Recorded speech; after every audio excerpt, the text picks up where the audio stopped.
out your body. Riding through the city in my Merkaba. Time ain't linear, circular. First they wanna hate, now they replicas. The Tesla, a young Tesla. Smoking some strong, call it Nebula. Crossing shawty names off my hit list. The same ones say I never hit this. Okay, so welcome everybody. I'm really grateful to be sitting with a friend of mine, Corey. What we're going to be discussing today, I'm not too sure yet, but I wanted to kind of open this up to share a little bit of how I came to know Corey first, and some of the things I've experienced since working with Corey, either on a one-on-one basis, and also too with a product that he got me onto called Liberation, which I've been lucky enough to speak with Adamus previously in a podcast, but now I have the opportunity to speak with Corey. From what I'm familiar with Corey did go down more of a Vedic path. Again, I'd love to hear your perspective on what it is exactly you did. I know there's a lot of forms of Kriya Yoga that you had been working with on your own personal journey. And I resonate a lot with this too. From what I remember in the past, you had a path initially where you were looking to become a martial artist, or you were a martial artist. You went from that to really starting to build a lot of things in Canada and Ontario. And as somebody that's, stepping up and trying to create spaces to have, synchronistic, or have spaces that are symphonic, where people that want to discuss consciousness, work on self, and I guess just kind of relate to people. Corey's definitely leading the way in a lot of things over in Canada. So I just want to say thank you for Corey joining me. For anybody that hasn't connected with him yet, this will be a good chance to kind of really hear him speak, because when this brother turns on, it's like, I just want to sit there and take notes. It's like everything's like bang, bang, bang. So thank you for joining me, Corey. How you doing today, my bro? Oh, blessings, man. Thanks for being, so open to share. There's so many individuals on the planet right now that are opening up and, sharing their gifts and spreading the word in so many different ways and in so many different means. And so having platforms like this to really open up into, different networks of people, I think that's the most beautiful piece of this time that we're in. Whether you want to call it like open source spirituality, or just simply an assimilation of all paths. And because at this point, it really comes down to one, inquiring inwardly to find the questions that they have about their path, whether it's spiritually or, just in life in general, how to come to a place of further peace, love, joy, bliss. And from that inquiry inwardly, then we just go on the internet, we go on the internet and we search for the information, the knowledge, the wisdom that we want to, explore and dive into. And this is kind of the time that all paths are assimilating, like I mentioned, right? And we have access to everything at the tip of our fingers. So the game is changing, and, it's a beautiful time. And you asked how my day was, and it was similar to someone actually asked me just recently, and about an hour ago, and I had the same answer. It's like every day is kind of good. I mean, it's like there's not much to say. And even the days that are challenging, they're also good. It's an opportunity to see that each day is a blessing. Really, each day is a space in which we can fall into further depths of gratitude. And from that foundation, then everything kind of starts to equal out. And in my seeking, I didn't know that that's what I wanted, but realized later that that's really what I was seeking. It was just an equality amongst all things, all people, all beings, all moments. So yes. Wow, potent, so potent, brother. And I'm glad to hear that. And, I can resonate with that, especially when you can start to tap into, the positives in the really dark spaces that sometimes come up, that need to come up. You mentioned earlier about this time that we're in, and the beauty of it is we can resonate now with people that are, that have so many similarities on our own personal journeys. So for instance, 200, 300, 400 years ago, when you would go to seek quote unquote enlightenment, you might have to go find a guru in a cave, or you'd have to go to an ashram, you'd have to go to a temple. Whereas right now I can go on the internet, as you mentioned, and I can hear somebody like yourself who, similar age, but has very similar, journey, like in terms of like wanting to go professional with the sport, the entrepreneurial hustle. I believe also I read an article where you also were in pickup initially as well. And just, what that means is essentially just communication.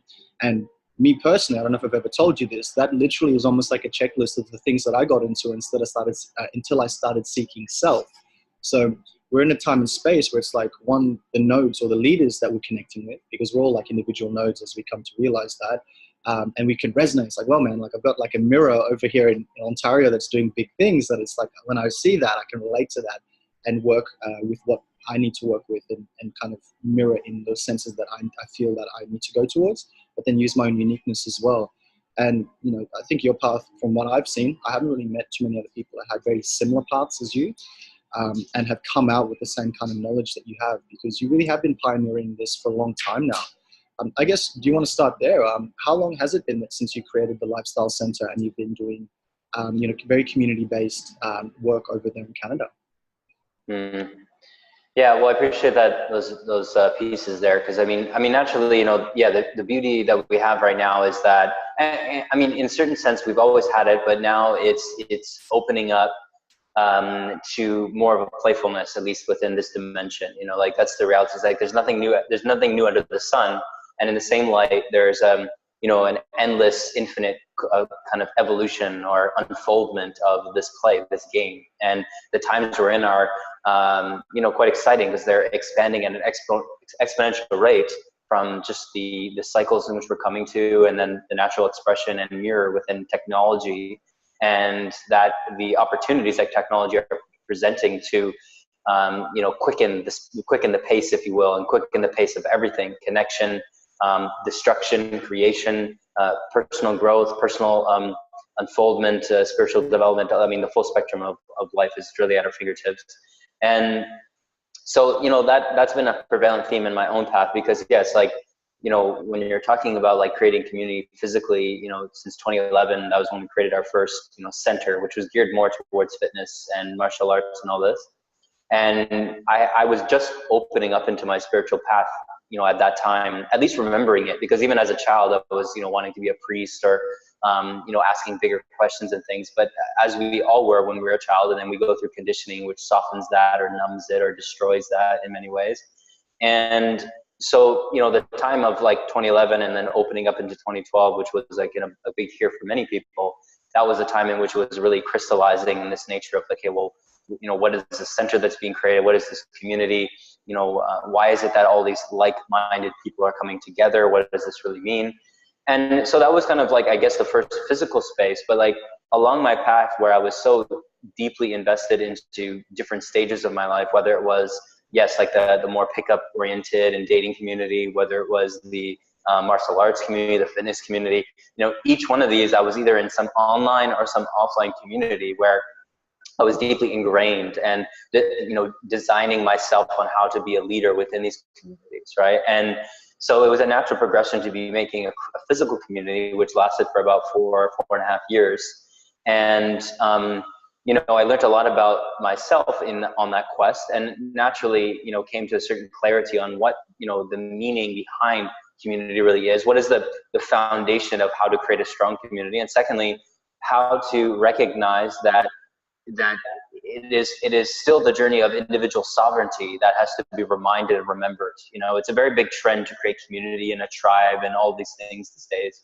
But the reality is we're all just seeking our own individual sovereignty and to realize the true nature of our own being, which then connects you with the human family, the human tribe, the human community, in which everyone is inclusive in that. And at the same time, there's containers in which we can kind of create so that there is context to explore and to play and to you know, further unfold this journey, because we are a very far way off from having a very collective oriented humanity. It's going to take quite some time, and that gets into a whole different discussion. But at least, you know, what we're doing in this new center, because I had taken 2 years off, which is really a kind of karmic clearing process for myself to really root out and round out many of the, I would say, spiritual traps that many fall in the new age, which I did. And that was a presentation for the opportunities of coming into this new space, which the address is 1111 Bank Street. It's the main street in Ottawa here.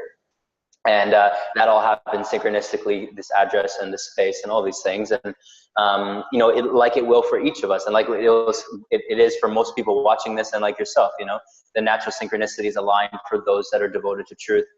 As we create the new paradigm, you know, as we root in the new paradigm of what true, you know, self-centered, you know, true self-centered community looks like, and how that's manifested, and what the dynamics of that present from a co-creative perspective, right?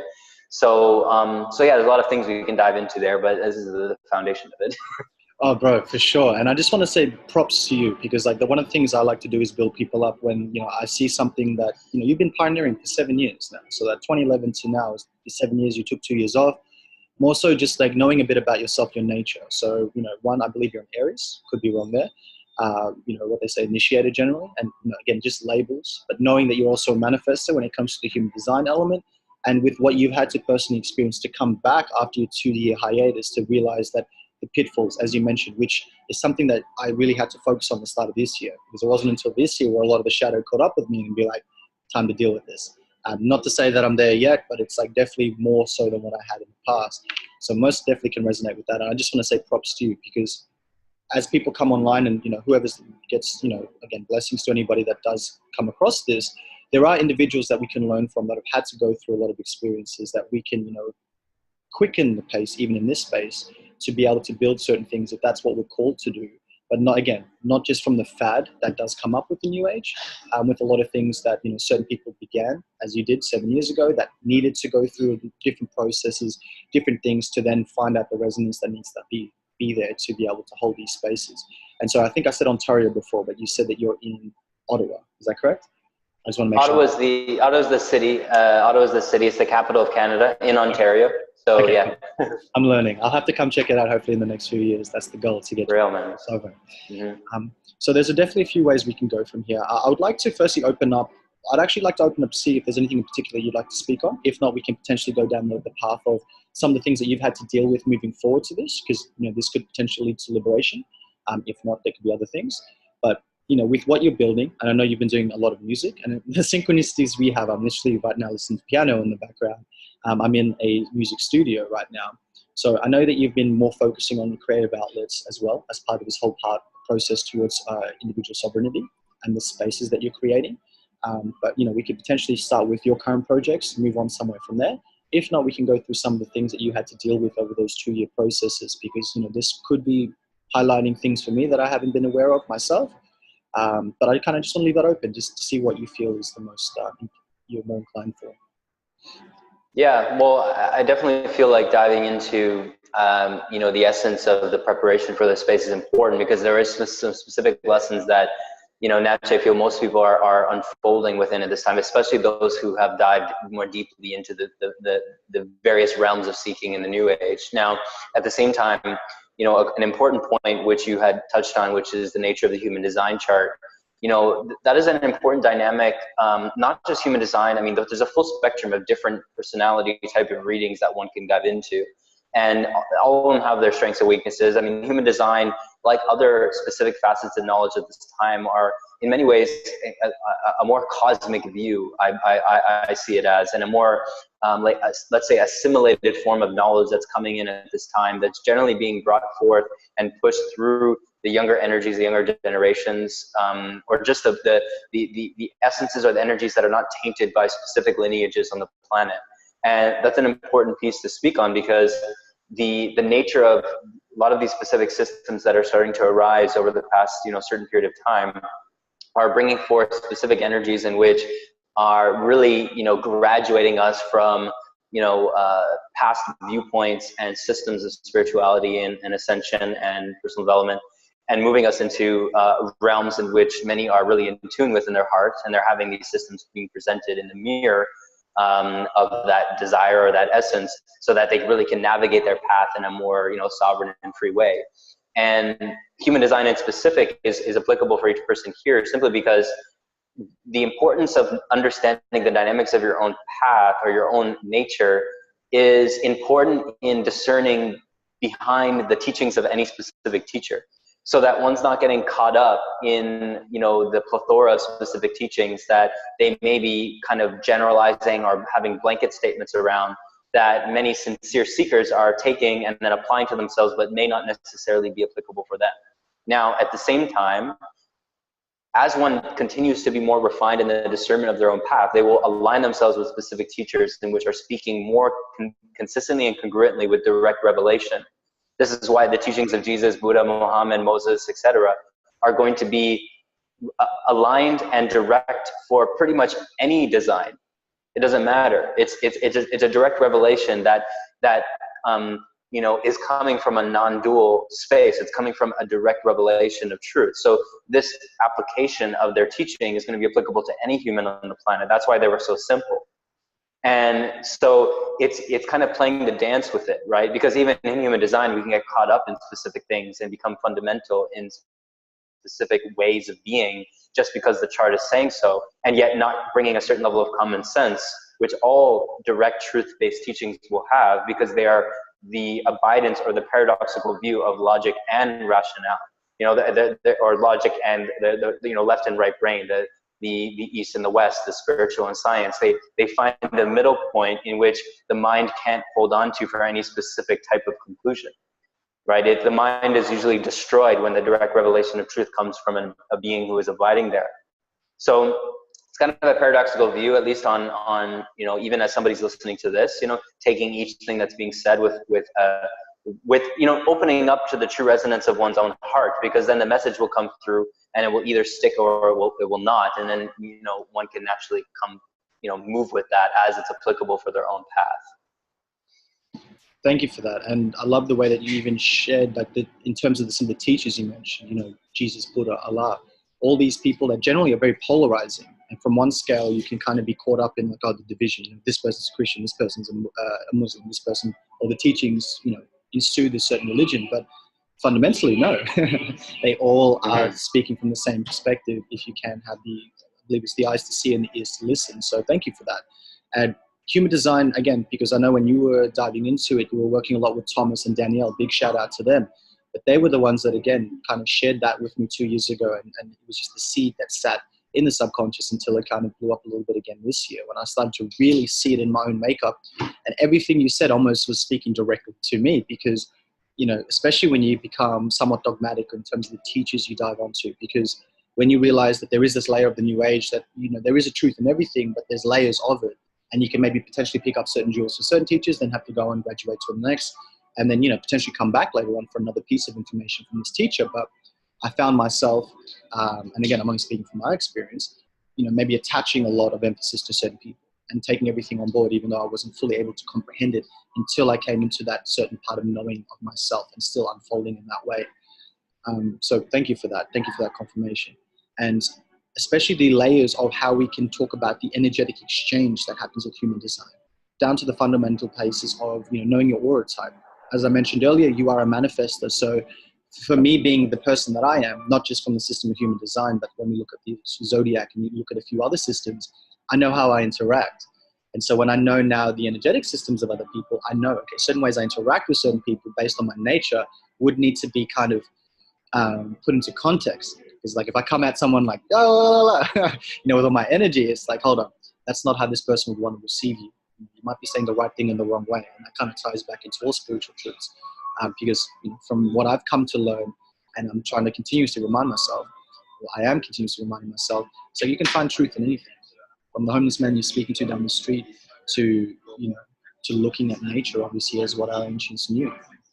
So thank you for that confirmation. And again, thank you for being a beacon, somebody that's sharing this in your spaces currently. So with you knowing that now, and I'm sure that you're definitely sharing this, and you definitely are sharing this with your communities, how are you finding that it's happening? Are you seeing that in real time really helping accelerate a lot of different creative projects, not just with yourself, but in the circles that you're with? Or are you just seeing that as being a very big tool that's assisting you in service to others? Yeah, I mean, naturally the journey that I've had in diving into astrology, numerology, Enneagram, human design, Myers-Briggs, like the full spectrum. Naturally, you take tidbits along the way and you assimilate them into the confidence in which you have in your own knowing, your own being. There comes a certain point where there is, it's similar to people getting readings done, tarot readings, twin flame type readings, going into getting psychic readings, all of these different things, intuitive based readings. The nature of the plethora of these are guideposts and tools for one to continue to remind themselves and use as a practice so that one can first ask the question inwardly or tune in inwardly as to what is the nature of the strengths and weaknesses? What is the nature of what I'm feeling about this moment? What is the nature about this decision I have to make or this future outcome that's unfolding?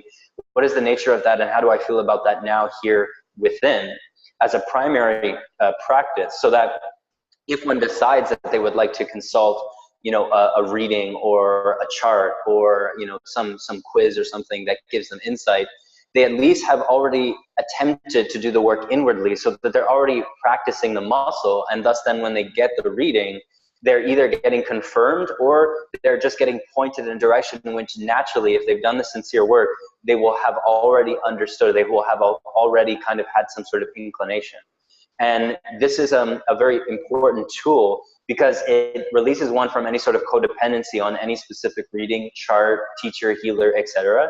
And secondly, it actually does work like a muscle. It's a skill set that one needs to develop to be able to tune into the nature of what has always been, because that's all that a human design system or natal chart is revealing, is what has always been for that being that simply may have been conditioned, or one doesn't have the proper connection to the depth of their true being, their higher self, other areas of their energetic body that they have disconnected from, and thus do not have that communication, that line that's open, right? And so because that line is not open, then the chart will assist them in reassembling that line potentially, or at least giving them the confidence to be able to still navigate their life in a practical way, and then do the work necessary when they're ready to release from specific system, healer, teacher, reading, what have you, right? So, it's a beautiful thing. I've used many readers and teachers and healers and systems along the path and still do, but naturally, at this point now, it's been continuously a process of really tuning into what I'm feeling inwardly already, and being able to have some sort of compassion, at least when I do feel like I want to reach out to somebody or ask something. At the same time, recognizing that really this game is not about a moral decision, good or bad, right or wrong. It's about efficiency. That's all it comes down to. The universe is simply about being efficient. So if one could find the answer quicker by just simply asking the question to themselves versus, going and asking some reading or pulling some cards or that type of thing, all that they're doing is conserving energy. And because energy is the most precious resource in the universe, naturally you are rewarded in a certain sense for that. And you're rewarded by you developing further skill set and further confidence, further knowing within yourself about the nature of how your path is unfolding. And so this is the teaching for anyone who naturally finds themselves in that space where they're looking to the outside in any regard for some sort of confirmation as to how things are unfolding and what they need to be doing on their path. Because the reality is, we always know what naturally needs to be done in any moment. That could be simply just sitting in silence and being with yourself, or it could be getting up and taking some action on something, or giving someone a call, or just going outside and breathing the air. There's naturally an intuition that's guiding the path at all times. And the greatest lessons are always generally found when one is willing to rest on their own path and not look to the rainbow, or not look to the grass on the other side, or not look to, some other community outside of one's own community, or some teacher instead of they have a teacher now. It's perpetually looking for something else when the path is already unfolding with so many lessons that are available. And if there's a willingness to see that with grateful eyes, then you will receive the teaching and again become further and further efficient. And that efficiency is the supreme teaching in many ways. That is a teaching in which all teachers will continue to bring forth, and that's the simplicity of efficiency, the simplicity of balance, which is already the ever-present state. Now, if one has conditioned themselves not to be that, then it's simply, doing the work necessary so that they can come to the recognition that, the best moments that each of us have had in our life are the moments that have been spontaneous. The moments that have been spontaneous have been generally the most fulfilling experiences in the entirety of our experience. So if that is just the basic practical logic that when we ask the question, what's the best moments that we've had, it's generally been very spontaneous, things that we could not have planned. So if that's the case, then really it's recognizing the gift in that it's not for you to determine or manipulate, control, the path. It's to be surrendered to the path and be trusting in your knowing that you'll take the right actions, you'll speak the right words, you'll think the right thoughts at the right time. You see? Beautiful, beautiful. That was amazing. And as you mentioned all those different things before, all that inner confidence, as you said it, that allows you to trust in that more and more as you go along. A lot of similarities I'm hearing with the book The Alchemist, Paulo Coelho, which kind of triggered a lot of things for me 7 years ago. But that's the simplistic truth of it all. Beautiful, my brother. I really want to open this up to maybe go in another direction with this. So that is the truth of it right now. You mentioned before financial individual sovereignty first. We've spoken about how with certain systems we can come to know self and then navigate more efficient, as you said, to cultivate that energy, which current and currency, there's a reason why those words are very similar. And, some of these systems really are assisting us not only in knowing ourselves and kind of, as you mentioned, tapping into that deeper aspect. That's the opportunity presented. But also, too, it's allowing individuals to empower individuals as well and then learn how to interact on that efficient scale. If this is your gift because this is your genetic makeup, then let's work with that as opposed to working against it. And, I'm sure that when you first came along the entrepreneurial path, before you tapped into a lot of these things, you had to go through a lot of experiences to realize how things aren't done. But again, that's the beauty of the path, right? Don't go down that way because I went down that way, and you don't want to go down that way because there's this thing down there, right? But I would really love to kind of open it up now and just see, is there anything in particular you want to go with this in terms of we want to touch back on what we've experienced or what you've experienced coming forth, or where you're leading towards, especially towards the sovereign 2020 is how Seven is saying it currently, or just your individual sovereignty, what you're looking to build. I'd love to hear what that is and, again, be able to broadcast this in some way with anybody listening along. Yeah, well, I mean, the entrepreneurial path, in my view, is kind of like, in many ways, like the modern spiritual path for many people, right? And, at least in the West over here, it's like so profound. And like any westernized country, it's very much the topic, this essence of entrepreneurial creation and creating, we could say financial sovereignty for oneself. And just like, just going one step further, it's really like potentially one of the best avenues right now for creative expression. It's the container in which contains the nature of how many people are creatively expressing themselves. And so, naturally, initially on my path, I had been an entrepreneur since I was 15. I was doing lawn mowing and, winter shoveling and things like this, right? So, it's been a long time that I've been in the dynamic of that energy. But, as we continue to connect with what is the essence behind entrepreneurship and what is the essence behind the freedom to create, the freedom to create based on one's individual will and individual path, in many ways it goes beyond even the topic of entrepreneurship. And it begins to connect with what I feel really is kind of like the next step that we're unfolding within at this time. So Saban's talking about 2020, and I do believe that there's a timeline up into 2022 that is quite a big doorway that is opening for many people. And for those that are in the know, if they are continuing to do their work and sincerely stay humble along that path, and the alignment with others who really are holding a vibration that, like I'm saying, is in many ways going beyond the topic of entrepreneurship and coming into a place in which is really the place to be when it comes to co-creation, when it comes to true service. And, recognizing that the model in which we have that currently fulfills what most people desire as being an entrepreneur, so that being like a millionaire or, having, all this impact and having abundance and all these things. The reality is the financial system we exist in right now, if all of the money in the world, well, firstly, we're in $270 trillion of debt. So the entire globe is in $270 trillion of debt. So the question obviously lies, well, who is that debt to? Right? Like, is it to reptilians, some other aliens on some other planet? Who is that debt to? It doesn't really make any sense. So that's that discussion aside. Now, somehow we still have money in circulation, even though we have all this debt.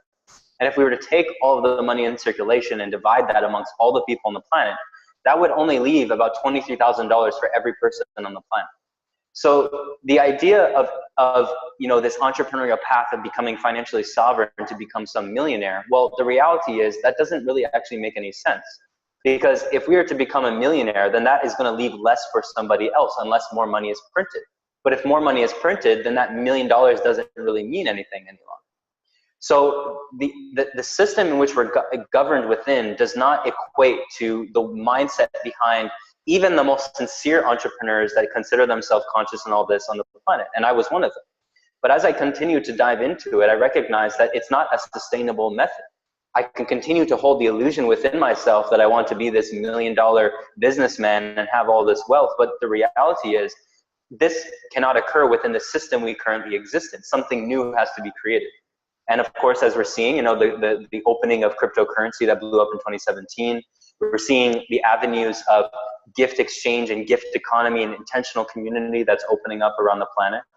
And to touch on specifically the essence of gift economy, for instance, I mean, I think this is a far off system that we're coming into in a future timeline. But presently, when we look at cryptocurrency as a stepping stone to that, we can have some hope. But the reality is, when we come into the essence of gift economy, the essence of, in reality, the gift economy is based on the singular teaching, which is the golden rule. That is the similar teaching amongst all enlightened teachers of all religions, of all paths, of all timelines. And the golden rule is not a commandment, it's not an action, it's a description of basic physics, right? Basic physics is the fundamental law of the golden rule, which means if we truly exist in one unified field of consciousness, then that means every decision that is made is naturally affecting each and every other being in the entirety of the cosmos. So the nature of the golden rule is only a description of reality. It's not something we can choose or not choose. It's something that always is. So if we don't choose it, simply we're facing our own demise. And so when it comes to entrepreneurship and financial sovereignty and all of this, the reality is that we have to come into a true recognition as to what is our true intention behind what it is that's being created. And is what we are creating of true service to those that are around us in abidance with this golden rule? Because entrepreneurship, again, can become very fad-like and very tantalizing with many shiny objects about what we feel like is the greatest path or what's going to provide the best financial opportunity, all of this. And the reality is, at this time, there is still the winner and the loser. And so those who are in the entrepreneurial path, as much as they may feel that they are serving the planet, there are still many that are still abiding by the laws of winner and loser. And so this is a really important and interesting dynamic that even many in the spiritual scene are not necessarily addressing.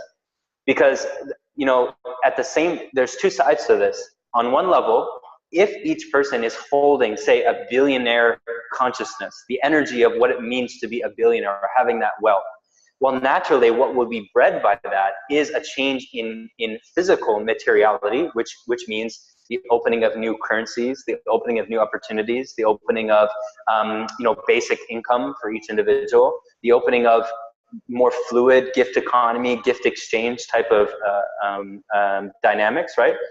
So it's true. We do need to hold the energy of what that feels like to be wealthy. At the same time, we have to consider the other side to the coin, which recognizes, well, new systems will have to be created. And if we just say, well, it'll just be created, someone else will create it, well, then of course we're just falling into the trap in which the first side of the coin presents, which is one side of the coin, but there's two sides to that coin. And so, you know, in my own journey, when it comes to this dynamic of entrepreneurship and specifically how we're running this new center, is, for the last 9 months, for instance, I changed pretty much all of my services to pay what you feel. And the dynamic of this was, in many ways, an experiment to demonstrate the nature that if true value is being given, then what you'll notice is that people will recognize that value, and that value will be exchanged in equal portion dependent on the individual and how they would desire to exchange. Right? So because in reality, there is nothing in the universe that is free. So there always is a necessity of exchange, but that exchange can come in an infinite different amount of ways.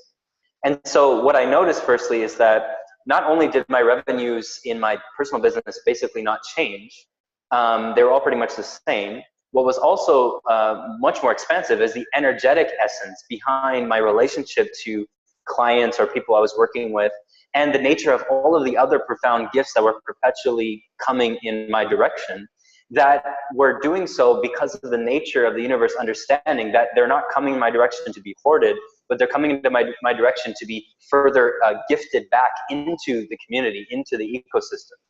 And this is, again, the fundamental nature of nature itself. There's no debt and credit in nature, nor is there a savings.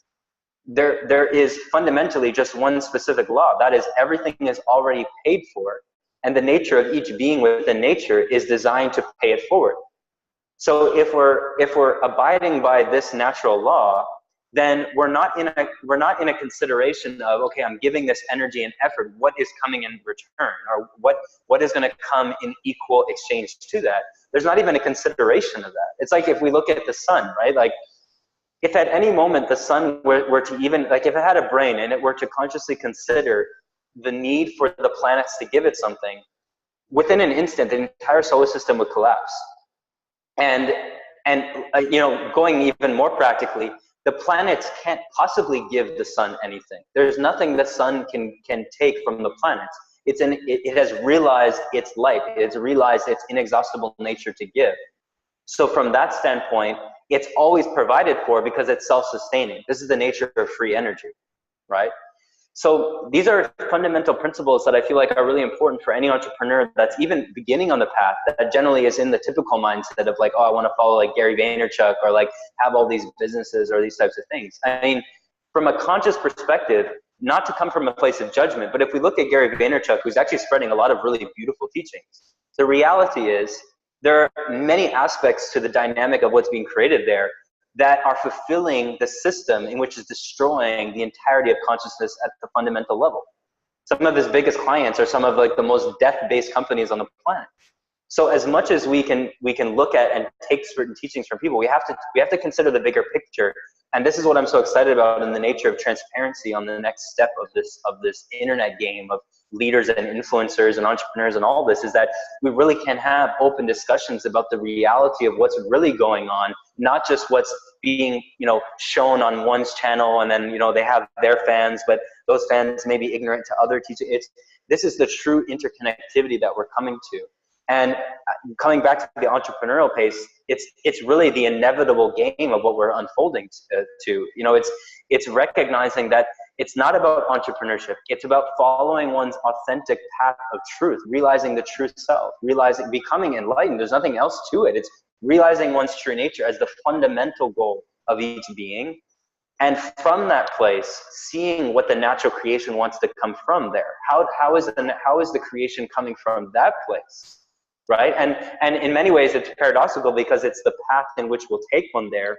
But at the same time, you know, as we, you know, at least from where I'm coming from and from the message in which I have to share, which is simply to really be, I would say, not strict, but really straight to the point, that I'm not interested in wasting time about talking about all this entrepreneur stuff when the majority of a lot of entrepreneurship is still fulfilling old dynamics and old rules in which are killing the planet, killing beings, killing consciousness. And so if we come to a truth about it all, we can really see that, again, it comes back to the laws in which all enlightened beings that have spoken, that has never been anything new under the sun. It's coming again and again to those fundamental laws and then seeing how do they apply in the dynamics of what I'm creating, and how can I stay integral to what I'm creating. And it's from that place that the gifts that will be provided for you are endless. You know, like it will be in the form of money, because yes, we still have it. It will be in the form of crypto. It will be in the form of endless amount of resources and skill sets that people want to share with you to fulfill and support the project which you have.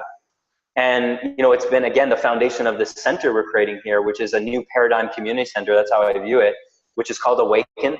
And, you know, the design behind it is to first awaken, because the individuals that walk through this door, that's their fundamental desire, no matter if it's coming in many other clothes or, you know, many other presentations. The fundamental desire of each human is to truly awaken. And it's from that foundation that, yes, then we get into the playfulness of the co-creation and what can be manifested from that foundation, from that place. And it really becomes a magical discussion where it's less about the individual on this entrepreneurial path and really about the community, in which is really deeply aligned, that respects the individual, but works in the form of counsel, works in the form of how we creating as a collective unit that is, you know, focusing upon specific projects, specific creations, specific unfoldings that are in alignment with this new paradigm, in which, in my view, will eradicate the idea of separate businesses, separate organizations. It will be based upon intention. It will be based upon true creation, which is creative beyond, I feel like, many people's wildest dreams of what will unfold. And again, we are far away from a collective humanity. That will take quite a long time. At the same time, we are able to do this in the micro level and see how we can interconnect, you know, on the local grassroots level into the internet. right, and into like what we're doing now, to continue to fulfill this co-creation in which we'll have containers and forms and structures and all of that, but will be far more fluid than we've ever seen before. And again, we'll respect the laws of nature at the fundamental level, right, which is a very important component. Well, that by itself, that last part, that all ties into this whole efficiency aspect, because at the end of the day, that's what we're looking to do. Right? We're looking to learn and transcend from your paradigms. And I have to thank you, because I'd never heard that perspective on the entrepreneurial part. But as you said it, when we look at the old paradigm, which, you know, when I heard about crypto and what I've been listening to about crypto, I just see the intention behind it and the trust-based system we're going to. I haven't dove any deeper than that, but it's like just understanding we no longer have to have the middleman, which we know is what was done in the past. So even me operating in the entrepreneurial mindset now, a lot of what you've shared with me are brand new insights that are yet to be kind of distilled, right? That's the gift of this. So thank you for that. I really appreciate that. And, you know, you're having the resonance and having that experience in the present time to know that that's what you need to be doing for time forth. So once again, appreciate that.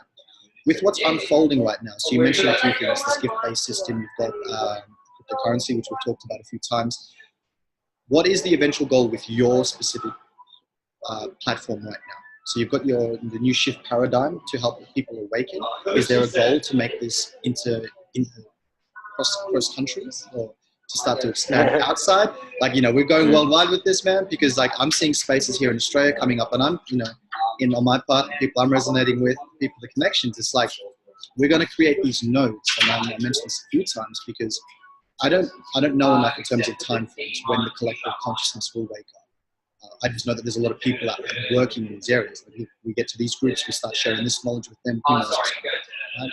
And there's going to be the collective unfoldment to each their own personal path. But essentially, all I really want to realize is there's work for me to do inside, first and foremost, before, you know, while I'm going out in these areas. So I'd like to narrow this down into more so specific with you right now in terms of, one, you've already established the center that seems like it's been up for the last 9 months, at least donation-based anyway. What the general timeline is, if we were going to use the 2020 or 2022 timeframes, and, you know, where do you project yourself right now, knowing full well that this could change, and, you know, based on what needs to come through? But where is your eventual trajectory at this current point in time? How can we support that, I guess, is the follow-up question. Great. Yeah. Well, I mean, you know, the dynamics of the center have been unfolding for a couple of months now. You know, my past 2 years have been just kind of focused upon my own path and really in the depths of my own meditation, while just doing a lot of one-on-one stuff and really supporting people on the journey of refining. And in many ways, I mean, on my path, I was always looking for the accelerated tools in which could really cut to the shit, you know, and I received that in forms of teachers and forms of books and forms of specific practices, in which some are really still not well known on the planet this time. And, you know, but they are the tools in which I have found to be the most effective and straightforward, if you will, and practical to radically apply to one's life to really experience, you know, a very accelerated, you know, growth, you know, pattern, let's say. And so, you know, along that time of really assimilating that within, I mean, naturally, my departure from the old center was really a time for me to come back down to the roots and do the work that was necessary within the energy body to be able to hold the energies in which I was tuning into from many of my explorations within the psychedelic realms and other practices in which, you know, I could speak on, but in many ways I have found a recognition of the balance behind many of those and how to do them safely. You know, some of them maybe not at all, to really, again, come back to that efficiency so that we can really build from the ground up. And that's much of where the center is coming out again, is really, I mean, you know, in my past times, there was many, you know, specific data streams and insights that I had, which gave me a very certain clarity on how specific, you know, new paradigm centers could unfold. What would a new paradigm community center look like, feel like, be like? How, and what is the structure behind how are these created, and what is the dynamics of how they're going to unfold in future times to come? And so the foundation of what we're creating here is very much with this, you know, very utopian-esque blueprint that still abides by very practical ways of operation. And as much as I speak about the gift economy and things, I acknowledge the fact that we're still existing in specific systems. But the intention with the space is really to unfold in a way in which we're assimilating new systems and new ways of operations from the organizational level to the operations of how the dynamics of our scheduling and our curriculum works with our yoga, meditation, entrepreneurial, energy healing, all of the different components to the path, and how that dynamic functions within a community that's very nonprofit, regenerative, profit zero, cooperative based, that is, again, stepping above the typical idea of this is a business and you're the consumer and we're going to have a transactional relationship, to how do we create almost like an intentional community, but within the city, that works within the system, but yet still applies principles that are far beyond the system. And so the dynamics of how this is unfolding is really, very organic, because I have a certain vision and there's a certain natural in the moment intuition that's arising when specific things arise and specific insights and opportunities. And at the same time, I have no idea how really it's going to unfold, and it's a really beautiful time. And so, we just had our soft launch actually last week, where we launched our Indiegogo platform. And, that campaign is really around taking people on this journey with us, where they really can see the unfoldings of how we are creating this space that really is going to be breaking the rules in so many different ways, in which it already is. And in the same light, still operating like a very high level organization that is, to the T in many ways, and providing very high level services. And so it's an interesting dynamic to play. And I feel like, I've danced in both worlds of being very highly entrepreneurial oriented and design, destined to make lots of money, very focused on the creation in that regard. And on the other end, being in the depths of spiritual community and meditating all day and understanding, like how those dynamics work, right? And finding the balance between the two is really a dance. And it's really a dance of the masculine and feminine. It's nothing else but that. It's coming into the assimilation of one's warrior-like essence and yet still gentle, humble but yet still knowing, right? Emotional but yet still logical, and being able to flow through the dynamics of those things in real time. And so that foundation is how we're creating the space. And the trajectory for us really, it's really endless. There's so many different projects that we're assimilating into this space, for online and offline. So everyone watching this, even if you're not in Ottawa, there's going to be many opportunities for people to connect in with what we're doing here, whether individually with me, with some of our other team members, and just in general, just a lot more live feeds of what we're doing here, and further platforms that are on the way in 2019. But the dynamics of really how I see it unfolding on a mass scale of how other people can create centers like this, is still a question to be had, because I really am one to see the unfoldings of the open source community and seeing how the reality is there's many centers around the planet that are starting to pop up. And this is a divine blueprint that many are tuning into. And the more in which shared knowledge can emerge, that is really in it from an intention of how do we really support each other, and how do we support the whole as a whole, like how is that intention very refined and pure? Then, my perspectives on typical franchising and, having corporate centers everywhere and all that, like this is the dynamics that really within me is really, dissolving in many ways, and really opening up into a new possibility of how this really can look like. And at the same time, staying true to that, if you really create something that can scale, let's say, and it can scale in a way that's still integral and still authentic to the values, but because what has been created is just so supreme, then there is a way in which that can be done, I feel, in a really beautiful way that still abides by both sides of those coins. And it does kind of come back, I think, a lot to like what we talked about the human design energy, right? Because the human design energy, which I'm sure Danielle and Thomas can go much deeper in, but the dynamic of that within entrepreneurial settings and business is a really interesting thing to look at, because, for me being a manifestor, the essence of me being able to ignite and initiate specific projects that nobody else can is inherent to my nature, and it's inherent to the blueprint in which is coming through me. And there's a reason why, I have many generators around here wanting to jump in, and there's a bunch of reflectors actually just like, reflecting back everything I'm not seeing. And there's projectors starting to emerge on how to guide, the group and get people together. So each person falls into where they feel that they're best suited and where they feel most aligned, right? And that's a really interesting dynamic to unfold within, because it opens up a certain level of respect for the dynamics of how each person is designed to act and designed to unfold within a group setting. And so that's kind of a dynamic we're playing with right now, because there's a clarity of vision that's coming through me that I will stop at nothing to let unfold. But at the same time, the only thing I will stop at is, of course, the reflections I'm getting from others that is needing the manifestor energy to guide in a specific way, right? And so, it's a cool dynamic. And but really this space, it's unfolding in a rapid way, and really at the same time from a very organic and grassroots level, so that we're moving at a pace in which is in alignment with the natural, spontaneous unfoldings of how the community is coming together, people that want to teach and facilitate here, how we're creating, a new night scene with our aesthetic dances and our night community that's, sober dance parties and all this, and supporting on the full spectrum of awakening, which is body, mind, and soul, and covers every aspect of one's incarnation here. That's really what a community center, in my view, from a utopian level, should look like. And so that's what's happening. You got me hype. You got me wanting to catch a flight and jump over and be like, yo, I need to come down right now. That sounds amazing. Definitely will. Like, there was so much that popped up there for me. I want to just say, number one, like what I'm envisioning, especially as you mentioned, like this is something that, one, is so beautiful the way you're articulating it. But you definitely do see this in so many different environments. I'm here in Australia, and there's a lot of beautiful people doing that here, all around the world. And so even if, like, for instance, you use the words franchising and, spreading it out, there's no need to in a certain way. Like, if that happens, sure, that opportunity presents itself. But we're now resonating with certain people. And it's like, look, if you ever go into this part of Canada, you've got Corey, you've got that center. And it makes it almost like the modern day ashrams don't need to necessarily be in some of these older countries that held this information, because it's everywhere, right?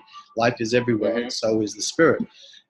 So you mentioned something earlier that I kind of want to V-line back to, because one, I want to try and share more with people that may not have connected with you because they may be more Australian-based. We've talked about human design. Obviously, I think anybody that's now interested in that, there's definitely a lot of people. We spoke about Daniel and Thomas, who I'm learning from. So I would definitely mention to go check their stuff out, and I'll link them below.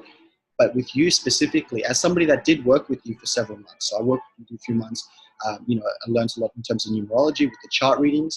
And I know that there were certain practices that I had personally heard about before, like the Kriya Yoga, certain mantras and certain things you'd be doing with that. I'd like to just ask two more questions before we potentially wrap this up. Number one, I guess some of the insights that you've had and some of the technologies that you use in terms of your process, how you approach the awakening, be it mind, body, and spirit. And then also to some of the pitfalls that you personally had to experience in this pathway, or certain things that only recently came back up to your awareness that you felt was very imperative for you to address, that may be resonated, or I'm sure would be, in other people that may be coming into this video. So, two-part question. Number one, just more specific on some of the things that you're incorporating now into your healings and some of your work and service, and some of the things that you had to kind of embody, or some of the things you had to let go of recently in that 2-year period where you kind of went on a hiatus to now get you to this point now. Because there's going to be a lot of, my intention is a lot of other people that want to initiate similar things to what you're doing are listening to this. So it's like, you don't have to reinvent the wheel. It's like, we've got people that are already resonating with it. And again, you don't have to make a blueprint of what this person's doing, but it's like, see what works for you. Try to come to this, because the dynamics in which you're working with, human design for me, when I'm noticing, I'm seeing a lot of projectors come into my space. So it's like, great, somebody to focus a lot of the different energy that I've got. Manifestors is someone that, I think you're one of the few that I've actually connected with, non-physical, but yet to meet reflectors. But I believe your partner's a reflector. So even just in your storyline, like, to have that as your partner, that's like the most amazing thing you can have as a manifestor. So I just want to bring that back into like the technology you're using with your healing, with your service, and some of the things that you felt were very important to let go of, or to deal with as you're moving forward into this big space of abundance in synchronicity with the whole. Great. Yeah. Well, the path is vast. The path is vast for each individual, and it's an important understanding for each individual to have that the nature of all of existence, runs by one set of principles, and that is to love all exactly as it is. And this teaching and this practice is a teaching in which, again, is the fundamental teaching of all religions and all enlightened ones that have walked, in the nature that You know, if we look at the golden rule, for instance, treat another as you'd like to be treated, or love thy enemy, which is even a more direct way of looking at it. Because in essence, love thy enemy is in many ways the willingness to dive into the darkness, you know, because really if you are the light, then it's not to be chasing light, it's to be diving into the darkness to reveal that you are light. And that is the fundamental essence of the entirety of the teaching, is to recognize that everything arises in respect of love. Everything arises to be loved. And so each moment of our experience is an opportunity to surrender to the depth of what love really is, and what devotion really is. Devotion to source, devotion to seeing source in all things.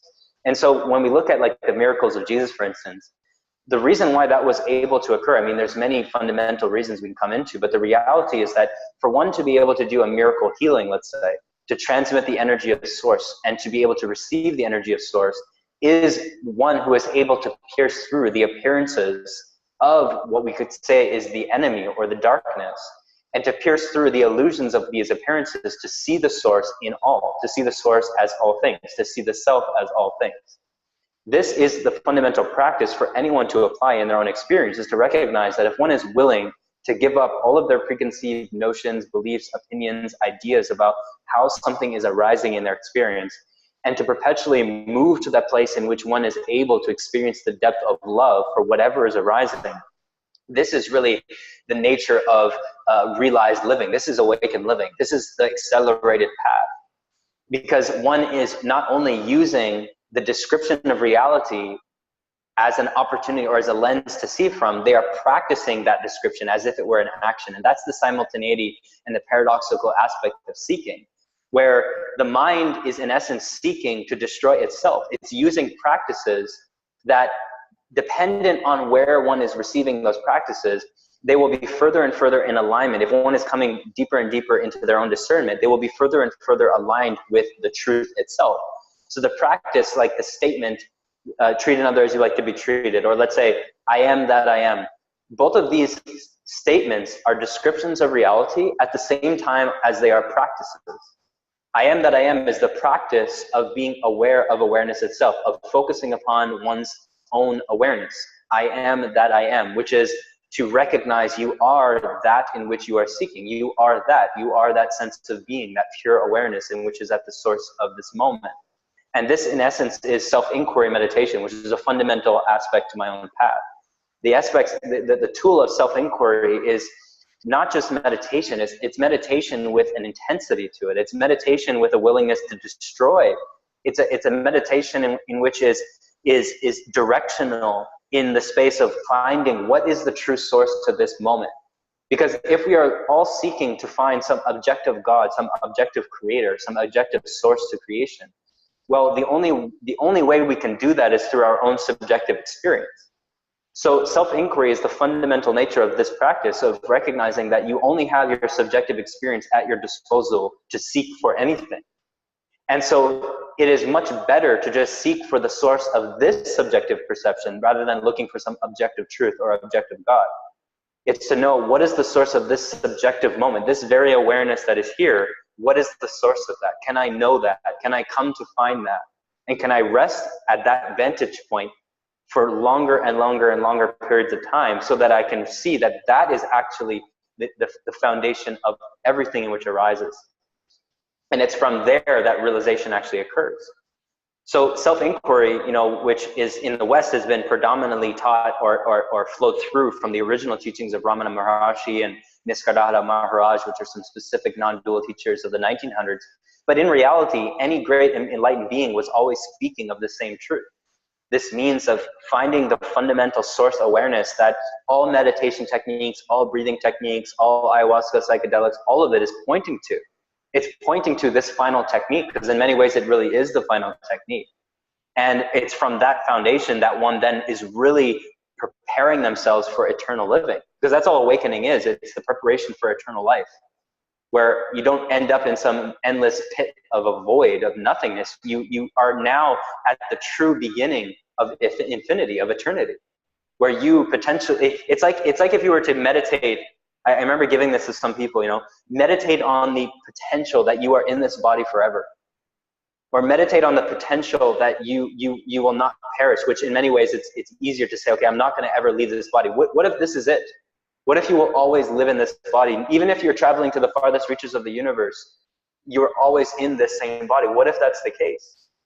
Well, that changes the whole paradigm of what people in their mind think of as enlightenment. Like it's this end void where I'm going to exist in nothingness. I'm going to relieve myself from this. It's like, well, the reality is no. That's not necessarily the case. And if we come to that fundamental understanding, it actually opens up a whole new can of worms about our understanding of the dynamics and the nature of reality and the nature of this universe and the nature of what enlightenment really is and the nature of our hierarchical, patriarchal, dominated viewpoint of enlightened beings, as if they're the end point to all of enlightenment. It's like, well, of course not. How could that possibly make any sense? If we were to consider the nature of infinity, infinity is endless. So if we are to be so ignorant to think that the teachers we've been presented or the teachers we know of are like it, that's the end. Well, we're just kidding ourselves, right? So these are some perspectives that really have supported me on my path as I was sincerely practicing inquiry, sincerely practicing the golden rule, which are fundamental teachings. And another supportive element in this is the practice of fasting, where, in my view, true self-inquiry and prolonged periods of meditation is the fundamental foundation, I believe, to spiritual seeking. And the mirror to that, in my view, in the physical sense, is fasting. And if those two are the fundamental cores and the foundations to one practice, I mean, you're going to be rock solid. The acceleration of your path is going to be supreme, because it's from these two foundations that everything arises from. Everything. The nature of desire is fundamentally intertwined with the practice of fasting or renunciation. And the essence of shadow work and energy healing and, tuning into the higher self and activation of energy body and all of that, that's all fundamentally just silent solitude meditation. So it's like, for anyone on the path, the teachings are out there. The simple teachings are out there. And it has to be inquired as to, okay, am I dancing around this spiritual fire and like throwing in a crystal here and there and like giving up a book once in a while and like some teaching that I'm no longer, or am I willing to jump right into the fire, naked, everything, not just take off the clothes, but jump into the fire and be willing to burn yourself completely of the impurities and the ego and the evil and the death that each of us are holding. Right? And many times when we inquire to that, we're pointed to the simple methods and practices that we know are really what we're needing to be doing. But we'd rather do anything but do long periods of solitude, long periods of fasting, doing true dark energy work, to be humble enough to listen to a teacher that really is going to tell you straight. Like these are the things that, at least on my path, I was always like trying to dance from, but at the same time, I was constantly, guided back to, right? So, this all to say, like coming back to the guru, that I have to give my respect to all my teachers and, those who were responsible for this, for this and what has occurred here, because it's in the nature of those transmissions that I have received that really had done the work.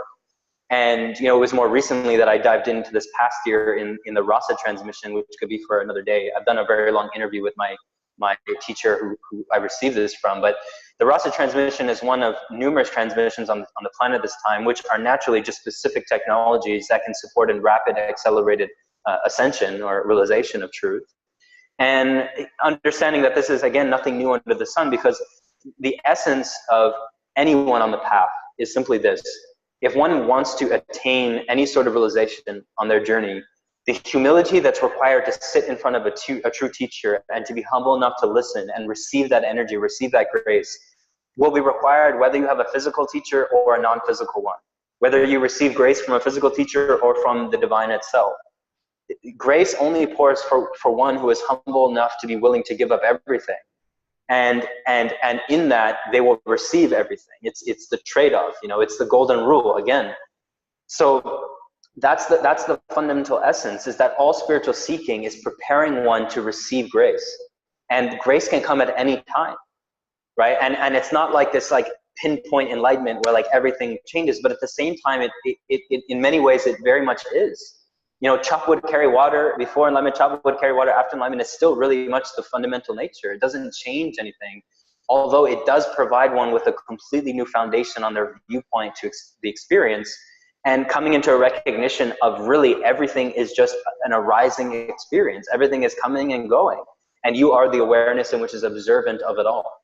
And in essence, this again is the foundation to eternity. This is the foundation for true sovereignty, in which, at that point, there's no further discussion. It's an endless journey, of infinity, really. That was amazing, brother. Firstly, thank you. What I perceptualized while you were speaking that, just to kind of bring this full circle for self, as you were mentioning it, it's like this externalization, which again ties into so much what we've spoken about before. And just with the simple practices, again, which you reminded me that need to go back into with the fasting, with the meditation. Again, it's the whole concept of once this whole enlightenment, this activation, blah, blah, blah, all these external things which come online, become active. That it all starts from the very foundation of us realizing the simple exchanges we're doing with consuming, breaking things down, holding on to things. And then that, taking that step forward, just even being grateful to have something to be able to eat, because, we're so used to having an abundance of food at our fingertips that we've lost that connection with, like, I'm actually grateful that I can have bottled water that's clean, it's alkaline. And then also that element that you were mentioning with this self-inquiry and sincere self-inquiry, because again, all I can relate is there's been times where I've said I wanted to seek, but not been sincere in it. And again, it's something that I'm very honest about, because I know that other people have been in that path too. So it's like, if we're not coming from this space where you are this, you are that, you are seeking, it does open up other people to relate to that too. I know there's some noise in the background, so I will be wrapping it up shortly. But thank you for that. And I'm very, very hopeful to be able to continue when we have more transmissions in future to dive into more things like that with you. Can I ask, before we wrap this up, is there anything else you'd like to finalize? Because, man, I can literally cut every voice clip that you had and just be like, there you go, truth bomb here, there, and everywhere. Is there anything else you'd like to say in this space before we wrap this up and, say a final thank yous? Yeah, I would say, for each person watching and for you here, you're exactly where you need to be. It's each person is on their own path. And again, as you come to the nature of the truth of this moment, you recognize really that you could only ever be here. Out of the infinite coordinates of the universe, you've chosen this seat, you've chosen this moment to be here watching, connected. So the reality is you're exactly where you need to be. And from that foundation, you can dissolve all comparison, all need to judge yourself, all need to be somewhere else, to be more enlightened, less enlightened, to be this, to be that. It's to come to the nature of what this is. And from this conversation that we've had, at least to take what feels most resonant to you and to practice it. What feels most exciting? What can you practice now? Like as soon as we hang up, like what can we practice now? This is naturally what it needs to be reminded again and again and again, is that it is the most complex journey that one could possibly imagine, but at the same time, it is very simple. And the more in which we can play with that dance in a very playful light, then it really can be a joyful experience, the unfolding of the path, in which, for many is quite daunting. And I'm sure many watching are experiencing various challenges. So it's just reminding yourself of that and just being here. And this is it. I think I want to title this podcast "Playing with Paradoxes" because that Sure. is the nature of the reality. It is so many paradoxes until you see it, and it's like, okay, well, this equals itself out. Then what else can I question? But I do want to thank you so much, Corey, for your time. I know you're a very busy man. Could I just ask you to, on while we're recording, just to state some of your websites, how people can contact you? I will link everything in the description below as well for anybody who wants to check this out. Sure, yeah. A lot of the teachings that we went through today, or the things that came forth, I have them in some pretty long blog article form on my website, infiniteshiek.com. So that's like a lot where my personal stuff is. And of course, anyone who wants to connect with me individually, they can do that from there. And then I'll also link you the Indiegogo page. I'll send that to you individually, because that, we are needing quite a decent amount of support for the unfoldment of this path, here at the center. And that comes in many forms, like I mentioned. So it's really just an opportunity to connect with those who really feel the call to connect with this project. And yeah, so I'm deeply grateful for being here with everyone and you, and yeah. Honestly, my brother, thank you so much. I appreciate it, and I look forward to when I can see you, potentially with dreads in 2019 to come. Yeah, man. Yes. Okay, bro. Much love. Much love to you as well. I'll pause the recording there. Out of body. Riding through the city in my Merkaba. Time ain't linear, circular. First they wanna hate, now they replicas. In a Tesla, a young Tesla. Smoking some strong, call it nebula. Crossing shawty names off my hit list. The same ones say I never hit this.